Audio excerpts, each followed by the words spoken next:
Hello everyone, my name is Khushboo Chaudhary and welcome to our channel be studiotic. आज की video में हम करने वाले हैं एमपीएस 003 के प्रीवियस ईयर क्वेश्चंस और इम्पॉर्टेंट क्वेश्चंस का पार्ट 1। सो वीडियो को एंड तक देखिएगा। अच्छी लगे तो लाइक शेयर कमेंट करना बिल्कुल मत भूलिएगा और इसी वीडियोस के लिए चैनल को भी सब्सक्राइब कीजिए, ठीक है। इसके अलावा आप हमारे साथ टेलीग्राम चैनल पे भी जुड़ सकते हैं, जहां पर आपको इन सभी वीडियोस के फ्री पीडीएफ अवेलेबल होते हैं। साथ ही आप इंस्टाग्राम पर भी फॉलो करके हमारे साथ जुड़ सकते हैं। चलिए वीडियो को शुरू करते हैं। वीडियो शुरू करने से पहले एक बहुत ही इंपॉर्टेंट चीज़ जिसको आपको बिल्कुल भी स्किप नहीं करना है, और वो ये कि देखो, आपको अपनी बुक्स के अंदर ना 19 से लेके 35 तक जो यूनिट्स हैं वो हमें देखने को मिलती हैं। किसी में 19, किसी में 27, किसी में 35, ठीक है। लेकिन एग्जाम में हमें देखने को मिलता है कि सिर्फ 5 या 6 यूनिट से ही पूरे 10 के 10 क्वेश्चन आए होते हैं, जिसमें से हमें 5 क्वेश्चन अटेम्प्ट करने होते हैं। तो इसलिए हम स्किप तो किसी भी यूनिट को नहीं कर सकते, राइट। हमें नहीं पता कि इसमें से पेपर आ जाए। तो इसलिए हमने क्या किया है, आपके पिछले 5 साल में जो आपके जो PYQ हैं, पिछले 5 साल के क्वेश्चन पेपर, हमने उनको यूनिट वाइज डिवाइड कर दिया है। प्लस ऐसे इंपॉर्टेंट क्वेश्चंस जो एग्जाम में बार बार रिपीट होते हैं या फिर जो इंपॉर्टेंट हैं, आ सकते हैं, उन सभी को हमने यूनिट वाइज डिवाइड कर दिया है। तो पार्ट 1 में जो शुरू के कुछ चैप्टर्स हैं, जो PYQ प्लस इंपॉर्टेंट क्वेश्चंस हैं, उन्हें आज हम यहाँ डिस्कस करेंगे। ऐसे ही फिर जो रेस्ट यूनिट्स हैं उनके लिए पार्ट 2 और पार्ट 3 आएगा। इसलिए आपको किसी भी पार्ट को स्किप नहीं करना है, आपको सभी पार्ट्स को देखना है। और अगर आपको वीडियो अच्छी लगती है तो आपको ज़्यादा से ज़्यादा अपने फ्रेंड्स और जो भी आपके स्टडी ग्रुप्स हैं या कॉलेज के ग्रुप्स हैं वहाँ पे शेयर करना है, ठीक है। चलिए, क्वेश्चन नंबर 1 है, write a note on democracy as a form of good governance. Democracy को एक अच्छी फॉर्म ऑफ गवर्नेंस क्यों माना जाता है ना। अच्छी गवर्नेंस क्यों मानते हैं, तो देखो ये कह रहे हैं, पहला है पीपल्स रूल। यानी कि अगर देखो, हमने इस क्वेश्चन को कंपेयर करके पढ़ेंगे, हमें ज़्यादा अच्छे से समझ आएगा। अगर हम बात करते हैं मोनार्की की, जहाँ पे राजतंत्र है, राइट, राजा का रूल है, शासन है, तो वहाँ पे लोगों के पास कोई राइट्स नहीं होते हैं, लोगों के पास अधिकार नहीं होते हैं, है ना। या फिर एरिस्टोक्रेसी है, यहाँ पे नोबल्स की सरकार है, या फिर आपकी ऑटोक्रेसी है, ऑटोनॉमी है, या फिर थियार्की है, या कोई भी है। कहीं पे भी ऐसा नहीं होता है कि लोग अपने लीडर को खुद चूज करते हैं। लेकिन डेमोक्रेसी के अंदर यहाँ पे पीपल्स रूल होता है, यानी कि लोग यहाँ पे, हम लोग यहाँ पे क्या करते हैं, जो भी हमारे रिप्रेजेंटेटिव्स होते हैं या जो भी लीडर्स होते हैं, हम उनको इलेक्ट करते हैं, उनको वोट करते हैं, और वो फिर सरकार में आके हमारे बिहाफ पे डिसीजन लेते हैं, ठीक है। तो डेमोक्रेसी को क्या बोला जाता है, पीपल्स गवर्नमेंट या फिर पीपल्स रूल, राइट। अगला है फेयरनेस। फेयरनेस यानी अगर आप और कहीं भी देख लो, अगर हम एरिस्टोक्रेसी की बात करें तो वहां पे सबसे ऊपर होते हैं आपके जो क्राइस्ट होते हैं या फिर जो पोप होते हैं। उसके बाद आपके जो नॉबल्स होते हैं या लॉर्ड्स होते हैं, फिर किंग्स, फ्यूडल लॉर्ड्स, राइट। उसके बाद जो आपके नॉर्मल लैंडलॉर्ड्स और पीजेंट्स होते हैं। तो वहां पे इस तरीके से डिवीजन होता है। या और भी कहीं देख लो तो फेयरनेस नहीं होती है। लेकिन डेमोक्रेसी के अंदर सभी के पास इक्वल और सेम राइट्स होते हैं और सभी को इक्वली ट्रीट किया जाता है। Everyone is treated equally and all the citizen have the same rights. अगला है फ्रीडम। अगर मान लो मोनार्की है तो वहां पे आप राजा के खिलाफ कुछ बोल के दिखाओ, वहां पे क्या होगा, राजा आपको, सेनापति को बुला के और आपको जेल में डलवा देंगे या फिर कोई पनिशमेंट दे देंगे। बट डेमोक्रेसी के अंदर नहीं होता है। यहाँ पे लोगों के पास फ्रीडम है बोलने की, लिखने की और अपने व्यूज को एक्सप्रेस करने की। नेक्स्ट है लॉज फॉर ऑल। यहाँ पे जो लॉज हैं वो सबके लिए अप्लाई होंगे। जो बाकी जो गवर्नेंस की फॉर्म है वहाँ पे सेम जो लॉज हैं वो नहीं होते हैं। बट डेमोक्रेसी के अंदर सेम लॉज होते हैं, भले ही वो आम नागरिक हो या फिर वो हमारे लीडर ही क्यों ना हो, ठीक है। अगला है अकाउंटेबिलिटी। अगर हम इसको बस मोनार्की से ही कंपेयर करके देख लें तो वहाँ पे जो राजा है वो अकाउंटेबल नहीं है, वो जवाबदेह नहीं है अपनी प्रजा के प्रति, ठीक है। क्योंकि वहाँ पे उनका रूल है ना। तो क्या जनता उनसे पूछ सकती है कि आपने हमारे लिए ये क्यों नहीं किया है। लेकिन यहाँ पे जो लीडर्स होते हैं उनकी अकाउंटेबिलिटी होती है। क्यों? क्योंकि हम ही ने उनको उस सीट पे बिठाया है ही ने वोट किया है ना। Leaders must explain their actions to the people, can be change through elections, right. अगला है ट्रांसपेरेंसी। और किसी फॉर्म ऑफ गवर्नेंस में ना लोगों को बताया नहीं जाता कि हम ऐसा करने वाले हैं, वहाँ पे कर दिया जाता है। लेकिन डेमोक्रेसी के अंदर जो डिसीजंस हैं वो ओपनली लिए जाते हैं, पूरा प्रोसेस होता है, ठीक है। बहुत सारे एग्रीमेंट्स, डिसएग्रीमेंट्स होते हैं, बहुत सारी चीज़ें चेंज होती हैं, ऐड ऑन होती हैं, तब जाके एक डिसीजन पे आते हैं। तो काफ़ी ट्रांसपेरेंसी होती है। अगला है पार्टिसिपेशन। यहाँ पे डेमोक्रेसी के अंदर लोग मतलब पार्टिसिपेट कर सकते हैं, ठीक है। हर वो सरकार का फैसला, हर वो सरकार का डिसीजन जो हमारी लाइफ को अफेक्ट करता हो, वहाँ पे हम पार्टिसिपेट कर सकते हैं। हम वोट कर सकते हैं, हम प्रोटेस्ट कर सकते हैं, हम कम्युनिटी मीटिंग्स बुला सकते हैं, हम मीडिया की हेल्प ले सकते हैं, धरना प्रदर्शन कुछ भी कर सकते हैं, हमारे पास राइट है। और अगला है peace and stability. Democracy promote करता है पीसफुल सॉल्यूशंस को और अवॉइड करते हैं हम वायलेंस को डेमोक्रेसी के अंदर, ठीक है। अगला है question number 2, write a note on the nature of caste and class inequality in India. ये क्वेश्चन मुझे लगता है कि फेवरेट है जो भी आपके पेपर बनाते हैं, क्योंकि ये इकलौता ऐसा क्वेश्चन है, मतलब इकलौता नहीं है, इस वीडियो के एंड में 5 ऐसे क्वेश्चन हैं जो कि पिछले 10 साल में 6 से 8 बार पूछे गए हैं। लेकिन अगर हम उनको ऐड करते तो वीडियो लंबा हो जाता, इसलिए हमने वहाँ पे एंड में बताया कि वो आपको जो यूनिट्स अपलोड है वहाँ से पढ़ना है। तो इस क्वेश्चन पे वापस आते हैं। ये क्वेश्चन 2 तरीके से आ सकता है, या फिर तो आपके कास्ट का नेचर पूछ सकते हैं या फिर क्लास इनइक्वालिटी का नेचर पूछ सकते हैं, लेकिन ये बहुत इंपॉर्टेंट है, ठीक है। The constitution of India requires the state to treat all citizen equally without regard to both gender और रिलीजियस बिलीव्स। देखो, कह रहे हैं कि भारत का जो संविधान है, यानी कि जो इंडियन कॉन्स्टिट्यूशन है, उसके हिसाब से स्टेट के अंदर कोई भी रह रहा हो, कोई भी इन द सेंस किसी भी बर्थ के लोग हो, या बॉय हो, गर्ल हो, जो भी जेंडर हो, या जो भी रिलीजियस बिलीफ हो, सभी को आपको इक्वली ट्रीट करना है। लेकिन हमारी समाज में, हमारी सोसाइटी में, हमारी फैमिलीज में, लोकेलिटीज में अभी भी कुछ चीज़ें एग्जिस्ट करती हैं, जैसे कि जाति, वर्ण और क्लास, ठीक है। ये क्या होते हैं, अब इनको आगे डिस्कस करते हैं। उससे पहले रोजियो देख लेते हैं। रोजियो ने बताया है कि 2 तरीके की इनइक्वालिटीज होती हैं, नेचुरल और सोशल। देखो, एग्जाम्पल से समझते हैं। अगर आप किसी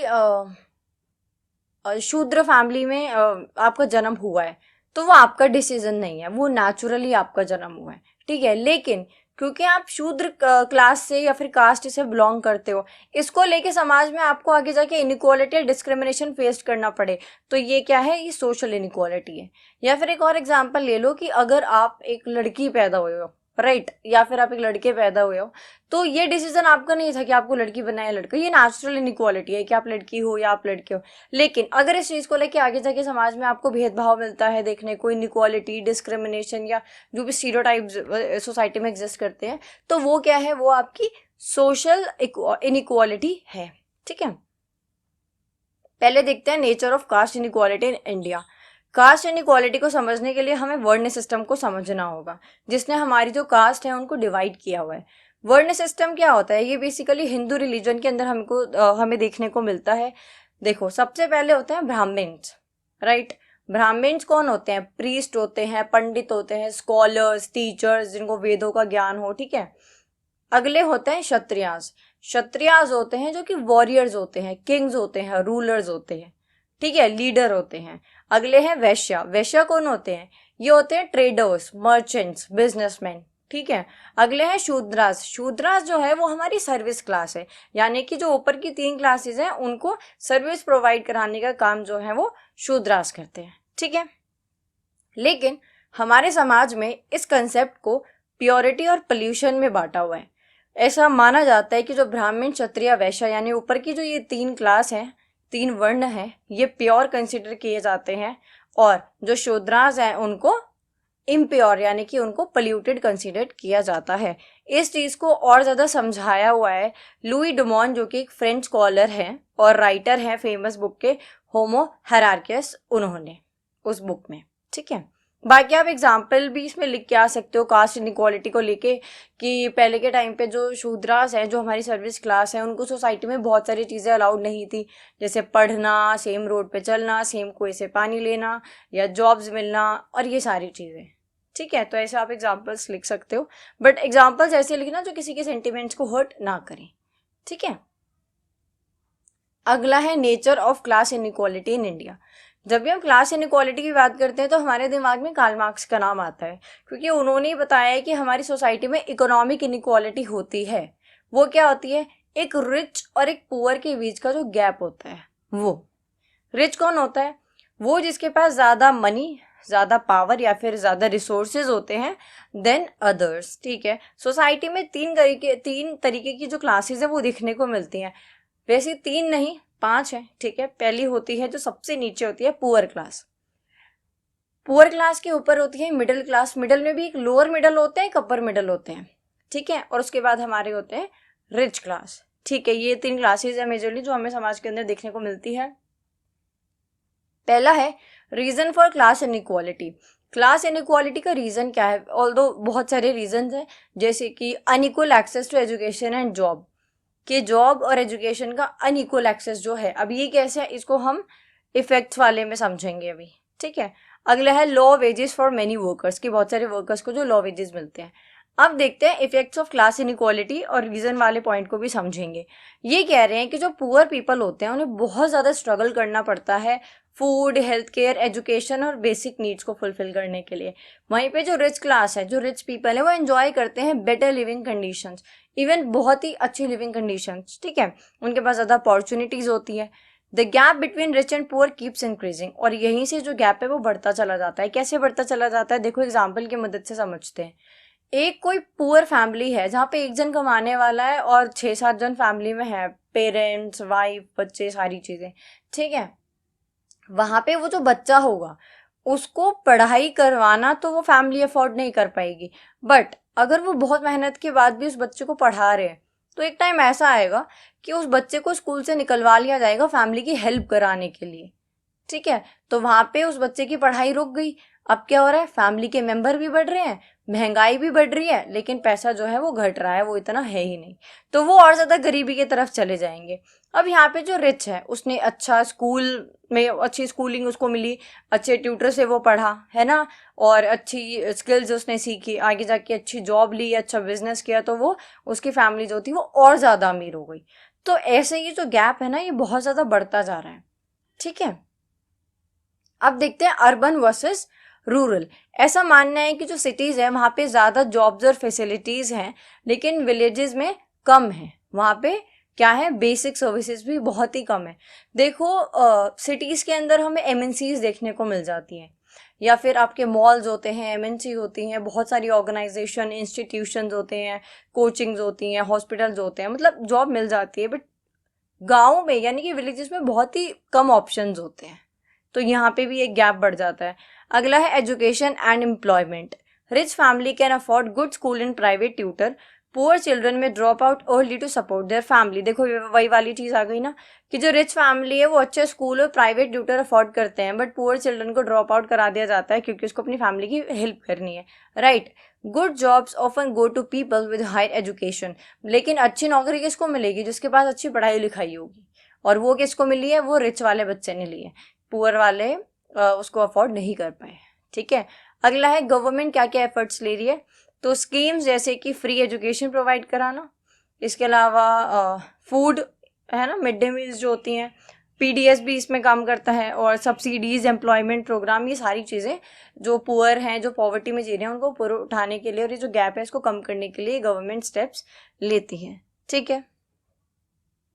अगला क्वेश्चन है question number 3, right a note on judicial review and PIL.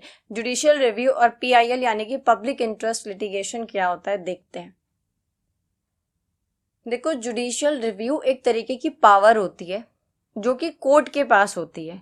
ये कैसी पावर होती है, अगर सरकार ऐसी कोई भी पॉलिसी बना रही है, कोई भी एक्शन ले रही है, या फिर सरकार ऐसा कोई कानून लेके आ रही है जो कि संविधान के हिसाब से सही नहीं है, जो कि कॉन्स्टिट्यूशन के हिसाब से सही नहीं है, तो वहां पे उसको चेक करने का काम और उसको कैंसिल करने का काम जो होता है वो कोर्ट का होता है, ठीक है। यही है judicial review. Judicial review is the power of court to examine laws and government actions to see if they follow the constitution. Court check if laws or actions by the government are legal under the constitution. ठीक है, court देखता है कि सरकार ने जो decision, policy, law बनाया है, एक्शन लिया है, वो क्या वो संविधान के हिसाब से सही है, लीगल है, नहीं है तो फिर उसको उसके ऊपर क्वेश्चन अराइज करना और उसको कैंसिल करने का काम कोर्ट करता है। पर्पस क्या होता है, to protect the right of people and keep the government within its limits. अगर सरकार को उसके लिमिट्स में ना रखा जाए तो वो लिमिटलेस हो जाती है और कहीं ना कहीं फिर आगे जाके हम वो ऑटोक्रेसी की तरफ बढ़ जाती है। जब कोई लिमिट ही नहीं होगी तो ऑटोक्रेसी आ जाएगी, है ना। तो क्या पर्पस होता है जुडिशियल रिव्यू का? लोगों के अधिकारों को बचाना और सरकार को उसके लिमिट्स में रखना। ठीक है, हु डज इट? कौन करता है जुडिशियल रिव्यू? तो यूजुअली हाई कोर्ट और सुप्रीम कोर्ट जो है वो जुडिशियल रिव्यू करते हैं, उनके पास ये पावर होती है। ये कह रहे हैं इफ लॉ इज रॉन्ग, अगर सरकार का जो कानून है वो गलत है तो क्या? If a law goes against the constitution the court can cancel that law. अगर वो कानून जो है जो सरकार ने बनाया है वो खिलाफ है संविधान के, तो कोर्ट क्या करेगा? उसको कैंसिल कर देगा। ठीक है। It stops one branch of government from becoming too powerful. ये किस लिए होता है? अगेन वही लिमिट वाली चीज कि जो कोई एक ब्रांच होती है गवर्नमेंट की उसको बहुत ज्यादा पावरफुल होने से रोकते हैं। क्योंकि देखो, सरकार अगर अपनी मर्जी से कोई भी कानून लेके आ रही है, कुछ भी बना रही है, तो कहीं ना कहीं वो लोगों के अधिकार भी छीन रही है। ठीक है, जो कि कॉन्स्टिट्यूशन के हिसाब से सही नहीं है। ठीक है, जैसे कि article 13 of the Indian constitution says law against fundamental rights are not valid. जैसे कि हमारे जो इंडियन कॉन्स्टिट्यूशन है, जो भारतीय संविधान है, उसके हिसाब से जो आर्टिकल 13 है वहाँ पे मेंशन किया गया है कि ऐसा कोई भी लॉ, ऐसा कोई भी कानून जो फंडामेंटल राइट्स, जो कि हमारे बेसिक राइट्स हैं, उनके खिलाफ आएगा तो वो वैलिड नहीं होगा, वो माननीय नहीं होगा। ठीक है, एग्जाम्पल दिया है केशव नंदा भारती केस 1973, जहां पे सुप्रीम कोर्ट ये कहता है कि कॉन्स्टिट्यूशन का जो बेसिक स्ट्रक्चर है कोई भी उसको चेंज नहीं कर सकता, not even the parliament. Same ऐसा ही केस आया था एक बिरुबरी यूनियन नंबर 12, जहाँ पे हमें जो कुछ जमीन थी वो पाकिस्तान को देनी थी और कुछ इंडिया के पास रखनी थी। वहां पे भी सुप्रीम कोर्ट ने यही कहा था कि कॉन्स्टिट्यूशन के हिसाब से ऐसी कोई पावर नहीं है पार्लियामेंट के पास कि वो दे दे अपनी जमीन ऐसे किसी दूसरे देश को। ठीक है, उसके लिए हमने फिर क्या किया था? हम अमेंडमेंट लेके आए थे। ठीक है, अगला है PIL, पब्लिक इंटरेस्ट लिटिगेशन। देखो, PIL क्या होता है, आसान भाषा में समझते हैं। जब ये नहीं था PIL, उससे पहले क्या था कि जो विक्टिम होता था, या तो विक्टिम खुद या फिर जो उनकी फैमिली या रिलेटिव्स या लव्ड वंस होते थे, सिर्फ वही केस फाइल कर सकते थे। ठीक है, लेकिन उसके बाद PIL का इवोल्यूशन होता है और उसके बाद क्या होता है कि अब PIL आने के बाद जो विक्टिम है या उनके रिलेटिव या जो फैमिली मेंबर्स हैं, उनके अलावा भी कोई जो कंसर्न है वो केस कर सकता है। एक एग्जांपल ले लेते हैं, आप किसी से मिलने जेल गए हो, वहां पे आप देख रहे हो कि साइड वाले सेल में किसी के साथ बहुत ज्यादा टॉर्चर हो रहा है। ऑल्दो उनकी इतनी कोई ज्यादा सजा नहीं थी, है ना, इतना कोई बहुत बड़ा क्राइम भी नहीं था, लेकिन क्योंकि उनके साथ टॉर्चर हो रहा है यानी कि उनके बेसिक राइट्स को वहां पे छीना जा रहा है, तो फिर आप काफी कंसर्न हो, तो फिर आप भी जाके कोर्ट में केस फाइल कर सकते हो। आपसे नहीं पूछा जाएगा कि आप उनके कौन लगते हो। ठीक है, सो PIL किस लिए है? ये लोगों के अच्छे के लिए। जब भी आपको लगे कि समाज में कुछ गलत हो रहा है या फिर किसी के राइट्स को इग्नोर किया जा रहा है, किसी के साथ बुरा किया जा रहा है, तो आप PIL फाइल कर सकते हो। ठीक है, public interest litigation PIL is a legal way to help people when their rights are being ignored or when something wrong is happening in society. Who can file? कौन फाइल कर सकता है? Any person or group, not just the affected person, can file a PIL for the welfare of others. आप दूसरे के भले के लिए PIL कर सकते हो, जरूरी नहीं है कि विक्टिम या उसके घर वाले करें। पर्पस क्या होता है PIL का? तो देखो, वेलफेयर का पर्पस है ना, यहाँ सामने वाले के राइट्स को बचाने की कोशिश कर रहे हैं हम। It is use to protect public interest, specially the right of poor, weak and helpless people. हम यहाँ किसके लिए आवाज उठा रहे हैं? जो पुअर है, जो वीक है, या फिर जो हेल्पलेस है, वो सक्षम नहीं है कि वो खुद की मदद कर सके। अगला है फाइल्ड इन। कहाँ पे फाइल होता है? तो देखो, PIL को आप फाइल कर सकते हो हाई कोर्ट या फिर सुप्रीम कोर्ट ऑफ इंडिया के अंदर। कॉस्ट क्या होती है? तो जो नॉर्मल कोर्ट केसेस होते हैं ना, उससे बहुत सस्ता होता है ये। ठीक है, it is cheap and easy compare to normal court cases. समझ आया? अगला है एग्जाम्पल्स ऑफ इश्यूज। कुछ एग्जाम्पल्स दिए हुए हैं कि किन किन मैटर पे आप PIL कर सकते हो। पोल्यूशन के ऊपर कर सकते हो, है ना, इलीगल कंस्ट्रक्शन के ऊपर कर सकते हो, ह्यूमन राइट्स वायलेशन अगर हो रहा है, अगर पुअर लिविंग कंडीशंस है इन जेल्स और स्लम। देखो, जेल वाला हमने एग्जांपल लिया था ना, या फिर आप देखो कि दिल्ली में जो स्लम्स है वहाँ पे बहुत ही ज़्यादा बुरा हाल है, लोग मर रहे हैं वहाँ पे, लिटरली उनको पानी नहीं मिल रहा है, बहुत ही गंदगी है, और सरकार कह रही है कि हम इनके लिए काम कर रहे हैं। तो फिर आप केस फाइल कर सकते हो कि सरकार क्या काम कर रही है जब ये इतने लोग मर रहे हैं और बेसिक चीज़ भी इनके पास नहीं है। ठीक है, इम्पोर्टेंस क्या होती है? हमने अभी देखा था कि जो हेल्पलेस है उसको न्याय दिलाना। So it helps ensure justice for all, specially those who can not afford to go to court. ठीक है, अगला क्वेश्चन देखते हैं। Question number 4, what is mean by poverty line, explain the reference to India.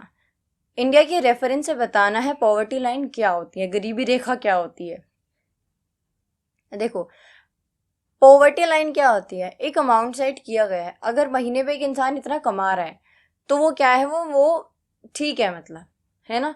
अगर उससे कम कमा रहा है तो वो बिलो द पॉवर्टी लाइन आता है, यानी वो गरीबी रेखा के अंदर है। और फिर क्या होता है इससे, इससे ये होता है सरकार को पता चलता है कि हमें कितने लोगों की मदद करनी है, किनको राशन देना है, किनको पैसे देने हैं, है ना। अब थोड़ा रीड करते हैं। Poverty line means the minimum level of income a person needs to buy basic things like food, cloth and shelter। देखो, तीन जो होती है ना ये चीज़ें, ये हमारी बेसिक नेसेसिटीज होती हैं, बेसिक नीड्स होती हैं। पहला है फूड, कि भाई हमें खाने को खाना मिल जाए, पहनने को कपड़े मिल जाए और रहने को घर मिल जाए, छत मिल जाए, ठीक है। जो इंसान ये तीन ज़रूरतों को पूरा कर पा रहा है वो तो ठीक है, और जो नहीं कर पा रहा वो फिर बिलो द पॉवर्टी लाइन आता है। If a person earn less than this amount they are said to below the poverty line, ठीक है। The poverty line helps the government know who needs help like free food, jobs or money support.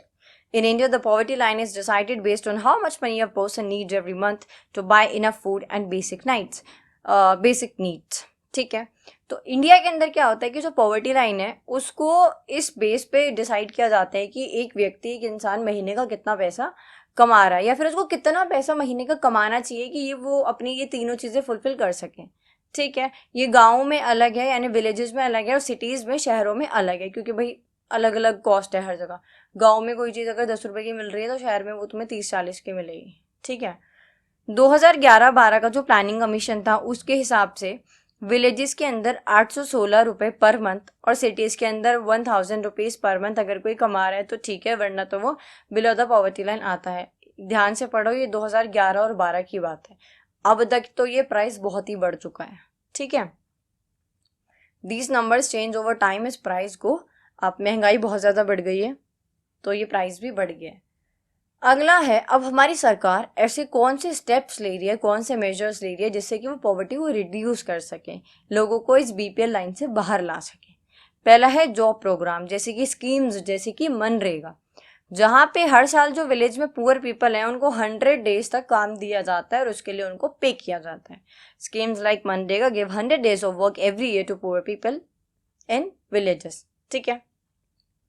अगला है food support, PDS, public distribution system, इसको ration भी बोलते हैं। आपने देखा होगा कि जो जिनके पास कार्ड होता है ना वो राशन वाला, उनको चावल, चीनी और गेहूँ ये मिलते हैं, है ना।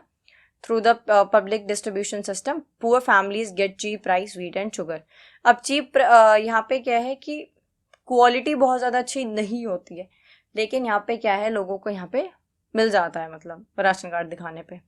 अगला है हाउसिंग हेल्प, यानी कि जो पीएम आवास योजना है उसके हिसाब से कुछ जो पुअर फैमिलीज है जिनको सरकार चुनती है उनको पैसा दिया जाता है ताकि वो अपना पक्का हाउस बना सकें। फ्री एजुकेशन, यानी सरकार सरकारी स्कूल बना रही है, मिड डे मील चला रही है जिससे कि ज़्यादा से ज़्यादा बच्चे आएँ, मिड डे मील के थ्रू उनको खाना भी मिल जाए और स्कूल में आके वो फ्रीली पढ़ाई भी कर लें और आगे बढ़ें, ठीक है। अगला है हेल्थ केयर, तो आयुष्मान भारत जो है उससे आप क्या है, आप जो पुअर फैमिलीज हैं वो अपना फ्री ट्रीटमेंट करा सकते हैं हॉस्पिटल्स के अंदर, है ना। इसका एक कार्ड बनता है शायद। अगला है लोन्स फॉर बिजनेस, अगर आप स्मॉल स्केल बिजनेस शुरू करना चाहते हो तो उसके लिए भी सरकार की स्कीम है, वो क्या है, पीएम मुद्रा योजना, जो कि हेल्प करती है पुअर पीपल को जिससे कि वो अपना छोटा मोटा कोई बिजनेस शुरू कर सके इजीली लोन लेके, ठीक है। अगला है कैश सपोर्ट, कैश सपोर्ट आपने देखा होगा इस बार जो इलेक्शंस हुए हैं यहाँ पे पैसे लिटरली बट रहे थे, है ना। कोई सरकार कह रही थी हम इतने देंगे हर महीने, कोई सरकार कह रही थी हम इतने हर महीने पैसे देंगे, है ना। तो ऐसे कैश सपोर्ट भी होता है, जो पुअर फैमिलीज होती हैं सरकार उनको डायरेक्टली पैसे भी दे देती है। अगला है स्किल ट्रेनिंग, यानी कि अब सरकार गवर्नमेंट ऐसी स्कीम्स तो लेकर ही आ रही है, ऐसे स्किल ट्रेनिंग प्रोग्राम्स भी चला रही है जहाँ पे जो यंग पीपल है, जो हमारी यूथ है, वो स्कूलिंग के साथ या स्कूलिंग के बाद कॉलेज वगैरह के साथ स्किल सीख सकें और फिर जल्दी से कोई जॉब पा सकें, ठीक है। या फिर अब तो स्टार्टअप्स को लेके भी सरकार बहुत कुछ कर रही है, ठीक है। आ जाओ क्वेश्चन नंबर 5 पे। Examine the working of judiciary in India, India के अंदर जुडिशरी कैसे काम करता है देखते हैं। The judiciary in India functions as an independent branch of the government, ensuring justice and upholding the rule of law. देखो जो इंडिया के अंदर जुडिशरी है जो कि एक इंडिपेंडेंट ब्रांच है, वो फ्रीली काम करती है लोगों को न्याय दिलाने का और कानून को अपहोल्ड करने का। स्ट्रक्चर की बात करें तो सबसे पहले है टॉप मोस्ट पे supreme court, followed by high court and then subordinate courts include district and session courts. ठीक है, जुडिशरी के अंदर सबसे ऊपर कौन है? हायरार्कल है, पूरी हायरार्की है ना, जैसे वर्डिंग सिस्टम में थी, यहाँ पे भी हायरार्की है। सबसे ऊपर कौन है? सुप्रीम कोर्ट, उसके बाद हाई कोर्ट और उसके बाद सबऑर्डिनेट कोर्ट्स जिसमें आते हैं डिस्ट्रिक्ट और सेशन कोर्ट। सबसे पहले बात करेंगे जो देश का इकलौता कोर्ट होता है, यानी कि जो सुप्रीम कोर्ट होता है, जो नाम से पता चल रहा है सुप्रीम है, सबसे बड़ा है। ठीक है, ये हाईएस्ट कोर्ट होता है और इसके पास पावर होती है कि it can interpret in the constitution, laws को रिव्यू करने का काम, और स्टेट और सेंट्रल के बीच में अगर कोई डिस्प्यूट है, कोई इशू है, तो उनको रिजॉल्व कराने का काम भी कौन करता है? सुप्रीम कोर्ट ही करता है। ठीक है, इसके अलावा जो लोअर कोर्ट्स हैं, एक पूरे प्रोसेस के बाद वहां से भी अपील्स यहाँ पर आती हैं जिसकी यहाँ पे सुनवाई की जाती है। सुप्रीम कोर्ट के या फिर इंडिया के जो चीफ जस्टिस होते हैं उनको जो हमारे प्रेसिडेंट हैं वो अपॉइंट करते हैं। ठीक है, chief justice appointed by the president of India, और जो बाकी जजेस होते हैं उन्हें प्रेसिडेंट, चीफ जस्टिस और सीनियर जजेस ये मिलके अपॉइंट करते हैं। यानी कि जो प्रेसिडेंट हैं वो चीफ जस्टिस और सीनियर जजेस से कंसल्ट करते हैं, तब जो बाकी जजेस हैं उनकी अपॉइंटमेंट की जाती है। ठीक है, अगला है हाई कोर्ट्स जो कि सेकेंड नंबर पे आता है हायरार्की में। हाई कोर्ट हर स्टेट का अपने पास होता है, यानी कि हर राज्य में एक जो है हाई कोर्ट वो होता है जो कि पूरे एडमिनिस्ट्रेशन का काम और लोगों को न्याय दिलाने का काम करता है। यहाँ पे क्या होता है, यहाँ पे भी जो लोअर कोर्ट्स होते हैं एक प्रोसेस के थ्रू वहाँ पे जो अपील्स हैं वो जाती हैं और फिर हाई कोर्ट उनको हैंडल करता है। ठीक है, यहाँ पे भी जो चीफ जस्टिस है उसको प्रेसिडेंट ऑफ इंडिया अपॉइंट करते हैं, लेकिन हाई कोर्ट्स के अंदर जो दूसरे जो जजेस होते हैं उनको कौन अपॉइंट करता है? उनको अपॉइंट करते हैं प्रेसिडेंट। कैसे? जो उस स्टेट के गवर्नर हैं वो, या फिर जो हाई कोर्ट में सीनियर जजेस हैं वो, और हमारे भारत के जो चीफ जस्टिस हैं वो, इन सबसे कंसल्ट करने के बाद जो प्रेसिडेंट है वो वहाँ पे जजेस को अपॉइंट करते हैं। ये था हाई कोर्ट। अब आ गए सबऑर्डिनेट कोर्ट्स में। सबऑर्डिनेट कोर्ट्स में डिस्ट्रिक्ट कोर्ट भी आता है और क्या आता है? सेशन कोर्ट आता है। डिस्ट्रिक्ट कोर्ट का काम होता है सिविल और क्रिमिनल केसेस को डिस्ट्रिक्ट लेवल पे हैंडल करना। इसके अलावा जो बाकी लोअर कोर्ट्स होते हैं जैसे कि मजिस्ट्रेट कोर्ट, इनका काम होता है कि जो माइनर ऑफेंस यानी कि जो छोटे मोटे ऑफेंसेस होते हैं उनसे डील करना, उनको हैंडल करना। ठीक है, अपॉइंटमेंट कैसे होती है सबऑर्डिनेट कोर्ट के जजेस की इंडिया के अंदर? पहले है जो डिस्ट्रिक्ट जजेस होते हैं। ठीक है, डिस्ट्रिक्ट जजेस को जो स्टेट के गवर्नर होते हैं वो अपॉइंट करते हैं। कैसे अपॉइंट करते हैं? यहाँ पे डायरेक्ट अपॉइंटमेंट नहीं होता है, कंसल्टेशन से नहीं होता है, यहाँ पे आपको एग्जाम देना पड़ता है। वो एग्जाम या तो हाई कोर्ट कंडक्ट कराएगा या फिर SPSC यानी कि स्टेट पब्लिक सर्विस कमीशन। ये आपका वही प्री मेंस और इंटरव्यू, उसके बाद जाके जो गवर्नर है वो आपको अपॉइंट करेंगे एज अ डिस्ट्रिक्ट जज। ठीक है, अगले हैं जो अदर सबऑर्डिनेट जजेस होते हैं जिसमें आपके सिविल जजेस और मजिस्ट्रेट आते हैं। इनको भी गवर्नर अपॉइंट करते हैं, लेकिन इनका सिलेक्शन भी कैसे होता है? कॉम्पिटिटिव एग्जाम्स और इंटरव्यूज के थ्रू, जो कि कंडक्ट कराता है स्टेट पब्लिक सर्विस कमीशन, जो कि हर स्टेट का खुद का होता है। ठीक है, जैसे कि राजस्थान का है, यूपी का है, उड़ीसा का है, सबका है। ठीक है, या फिर जो हाई कोर्ट आपका एग्जाम कंडक्ट कराएगा उसको क्लियर करने के बाद फिर आपके वहाँ पे अपॉइंटमेंट होगी। अच्छा, इतना रिगरस प्रोसेस क्यों होता है ये? लाइक आपको प्री देना है, मेंस देना है, इंटरव्यू में बैठना है, उसके बाद जाके भी आपका अपॉइंटमेंट होगा। इतने सारे लोग बैठेंगे सामने, वो आपको अपॉइंट करेंगे। तो देखो जो जज है ना, बहुत जिम्मेदारी वाला काम है, बहुत ही हाई पोजीशन, बहुत ही अथॉरिटी वाला काम है, बहुत ही पावर वाला काम है। कैसे भाई? आप मतलब इन जो पूरा आपका एग्जाम होता है, इंटरव्यू होता है, आपकी अपॉइंटमेंट होती है, यहाँ पे देखा जाता है कि क्या आप उस सीट पे बैठने के लायक हो, है ना? क्या आप में इतने पेशेंस हैं कि अगर कोई आ रहा है तो आप उसकी बात सुनो? क्या आप सही निर्णय ले सकते हो? इसीलिए, है ना? तो these appointments ensure that qualified and capable individuals serve in the judiciary at the local level. ठीक है, अगला है इंडिपेंडेंस, यानी कि जो जुडिशरी है वो इंडिपेंडेंटली काम करती है। जजेस are appointed through a rigorous process to ensure impartiality and fairness. जैसे कि मैंने बताया यहाँ पे इतने सारे प्रोसेस से आपको इसलिए होके गुजरना पड़ता है, आई नो काफ़ी रिगरस प्रोसेस होता है लेकिन ज़रूरी होता है ताकि आपको ऐसे जज को अपॉइंट किया जाए जो कि इम्पार्शल होकर काम करे, फेयरली काम करे। अगला है रोल ऑफ जजेस। तो जजेस का रोल क्या होता है, हमें प्रोटेक्ट करना, कैसे, हमारे राइट्स को प्रोटेक्ट करना है ना, और हमें न्याय दिलाना। और जो भी ऐसे कानून है जो कि सरकार ला रही है संविधान के खिलाफ, उनके ऊपर सुनवाई करना, उन्हें रोकना। अगला है एक्सेस टू जस्टिस। आप न्याय कैसे पा सकते हो, देखो बहुत सारे लीगल एड सर्विस और फास्ट ट्रैक कोर्ट चलते हैं आज के टाइम पे, जो कि पहले की तरह काम नहीं करते कि दादा ने केस किया और पोता तारीखों पे जा रहा है। अब क्या होता है, अब बहुत ही जल्दी जो केसेस हैं उनको कंक्लूड कर दिया जाता है, रिजॉल्व कर दिया जाता है। बाकी कुछ इंपॉर्टेंट केसेस है, गोलकनाथ केस और केशव नंदा भारती केस। ठीक है। Question number 6, examine the working of federal system in India. अभी क्या देखा था, जुडिशरी देखा था, आप क्या देख रहे हैं, फेडरल सिस्टम देख रहे हैं।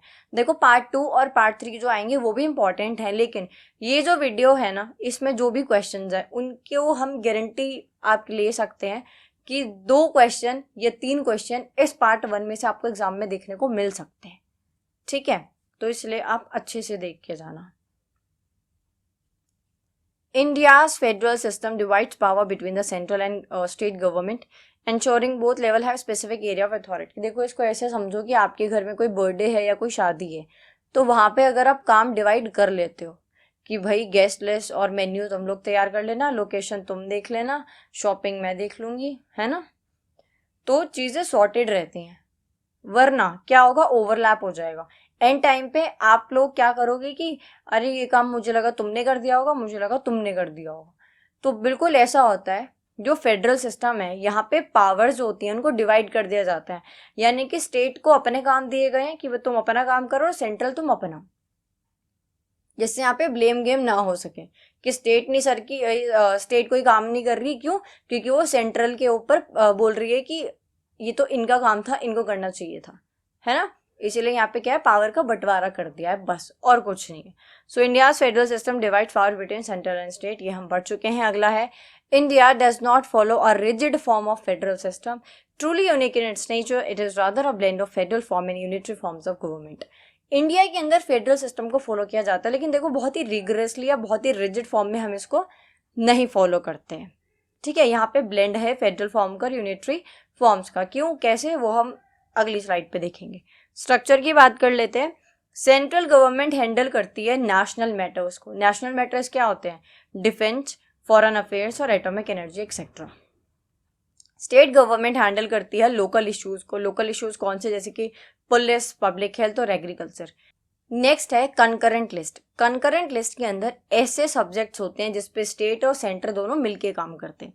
ठीक है, both central and state governments can legislate on subjects like education, marriage and bankruptcy in case of conflict, central laws prevail.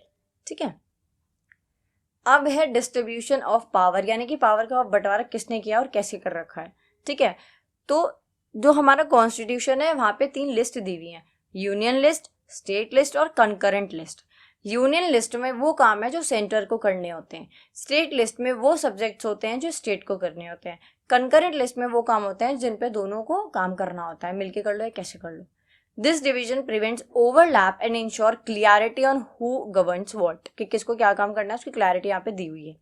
Coordination, जब 2 राज्य मिलकर काम करते हैं तो हम उसे इंटर स्टेट काउंसिल कहते हैं, because it promotes cooperation and coordination between states. जब तो रीजन मिलके काम करते हैं या मोर देन 2 रीजन्स मिलके काम करते हैं तब हम इसको जोनल काउंसिल कहते हैं, which facilitate regional cooperation and development. ठीक है, नेक्स्ट है जुडिशरी। हमने देखा था अभी जुडिशरी की वर्किंग में कि सुप्रीम कोर्ट का काम में एक कौन सा काम होता है, अगर स्टेट और सेंटर के बीच में कोई डिस्प्यूट होता है, कोई इशू होता है, तो उसको रिजॉल्व करने का काम कौन करता है, जुडिशरी, सुप्रीम कोर्ट। चैलेंजेस क्या आते हैं, occasionally conflicts arise over resource allocation, administrative powers, policy implementation requiring negotiation and judicial intervention. देखो कभी कभी क्या होता है, जैसे कि जब बजट आता है तो कुछ स्टेट को हमने बहुत ज़्यादा मान लो बजट दे दिया और कुछ को दिया ही नहीं जहाँ पे ज़रूरत भी है, तो वहाँ पे वो जो स्टेट है वो क्वेश्चन कर सकता है कि हमें ज़रूरत है, हमें इतना दिया नहीं और इस वाले राज्य को इतना दे दिया। या रिसोर्स एलोकेशन को लेकर हो सकता है, हमारे पास रिसोर्सेज है नहीं और उस वाले स्टेट को सारे रिसोर्स दे दिए। या और भी जितने भी कारण हैं, तो बहुत सारे चैलेंजेस आते हैं सेंट्रल स्टेट के बीच में, बट सुप्रीम कोर्ट उनको रिजॉल्व करने का काम करता है। तो इस तरीके से हमारे देश में जो फेडरल सिस्टम है वो काम करता है। ठीक है, अब है वो इम्पोर्टेंट क्वेश्चन जो कि आपको एग्जाम में देखने को मिलेंगे। मैं चाहती हूँ आप पिछले 10 साल के पेपर उठा के देखो और इस वीडियो में जितने भी क्वेश्चन हैं वो आपको दिखेंगे कि 6 से 8 बार रिपीट हुए हैं पिछले 10 साल में। ये क्वेश्चन आपका यूनिट 1 से आया है। Discuss the evolution of socialist thinking in the Indian national movement. अगर मैं ये सारे क्वेश्चन इस वीडियो में ऐड करती तो वीडियो बहुत लंबी हो जाती, आपको भी देखने का मन नहीं करता और मैं भी पढ़ाते पढ़ाते थक जाती। ठीक है, तो ये आप यूनिट 1 में जाके देख सकते हो। अगला क्वेश्चन है क्वेश्चन नंबर 8 जो कि यूनिट 2 में से आया है। Again very important question. Discuss the various debate on the models of development. ठीक है, लिंक डिस्क्रिप्शन में है, आपको ढूंढना नहीं पड़ेगा, जाओ और वीडियो अच्छे से देखो। Question number 9, write a note on constitutional rights granted to Indian citizens, unit 3 से है, लिंक डिस्क्रिप्शन पे है। नोट्स आपको बनाने की ज़रूरत नहीं है क्योंकि ये जो पूरी पीडीएफ है ये ऑलरेडी बहुत ही क्रिस्प है और ये आप देख सकते हो टेलीग्राम पे, जहाँ पे सभी पीडीएफ आपको फ्रीली अवेलेबल हैं। ठीक है, लास्ट क्वेश्चन है क्वेश्चन नंबर 10। ये जो क्वेश्चन है ये आपके 3 क्वेश्चन बनते हैं, तो इसमें से कोई एक आएगा। या तो आपसे पूछ सकते हैं 1947 से 67 का फेज, या फिर 1967 से 1990 का फेज, या फिर 1990 से लेके ऑनवर्ड्स यानी अभी तक का जो फेज है वो। ये आपको यूनिट 4 में मिलेगा। बहुत इंपॉर्टेंट क्वेश्चन है, ये सभी आप चेक कर सकते हो। ठीक है, इसका भी लिंक डिस्क्रिप्शन में मिल जाएगा, तो जल्दी से जाओ और देख लो, बात के लिए मत छोड़ना। ठीक है, और अगर आपको वीडियो अच्छी लगी और आपने वीडियो पूरी देखी है तो और आप हमें सपोर्ट करना चाहते हो तो आप सुपर थैंक्स भेज सकते हो। इसके अलावा हमारी मेंबरशिप जो कि बहुत ही रीजनेबल प्राइस में है और बहुत सारे बच्चे इसको ज्वाइन करके हमारे साथ जुड़ सके हैं, तो आप भी हमारे साथ जुड़ सकते हो। ठीक है, मिलते हैं अगली वीडियो में। टिल देन बी स्टडी और थिंक।